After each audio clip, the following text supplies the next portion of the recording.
Yun, good morning guys. So, halika guys, tingnan natin. Ito, papalit tayo ng bagong gulong guys. Tingnan mo naman yung gulong ko guys. Napakanipis na nito. Ang tagal na ng service sa atin ng gulong na to guys. So, wala nang lines yan guys. Sobrang nipis na talaga. So, mag-i-slide talaga yan pag sa circuit guys. Yan ang front. Tapos ito naman yung likod guys, tingnan nyo. Yan na talaga, kalbong-kalbo na talaga guys. So, pero believe talaga ako sa gulong na ito guys. Kaya thank you sa gulong na yan sa pag-iingat sa kalsada sa araw-araw na aking biyahe. Kung may biyahe, yan guys. Thank you sa gulong na yan guys. Napaka ano yan, safe gamitin. Dunlop yan guys. So, kaya tayo papalit guys kasi may nagbinta sa atin ng gulong guys na 155 sniper. Ano yun siya guys, 5 days pa lang guys. Nagpalit siguro ng mag saka gulong guys yan. Nabili natin to guys. Ito yung front niya guys. Bagong bago talaga guys. Oh, jackpot talaga. Stock yan guys ng Sniper 155. Yung gulong na yan. Yan yung front. Ito naman yung likod guys. Yung back. Yan. Bagong bago yan guys. Oh. Suabe. Yan guys. So dadalayin ko na sa shop to guys para magpalit na tayo ng gulong. Yan. Isasakay na natin yan sa may sa likod. Yan guys. So alis na ako guys. Yan. So dito tayo sa shop guys. Pinabaklas ko na yan yung gulong. Unang-una sa likod muna. Pinaklas. Tagal din ng gulong na yan guys.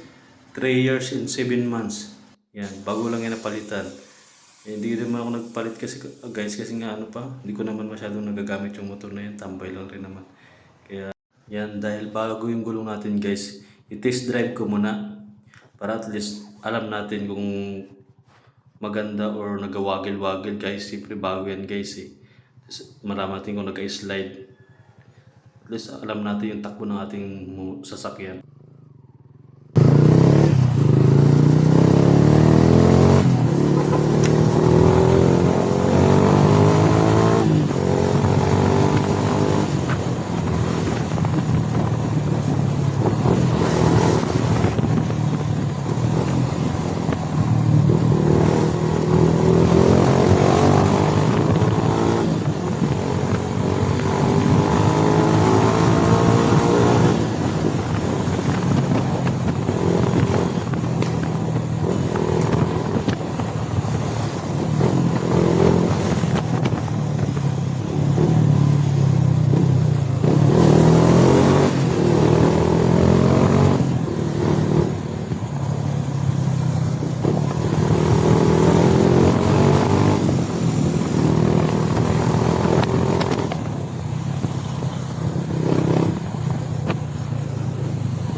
Yan, na-washing na natin yung motor guys. Pati yung gulong.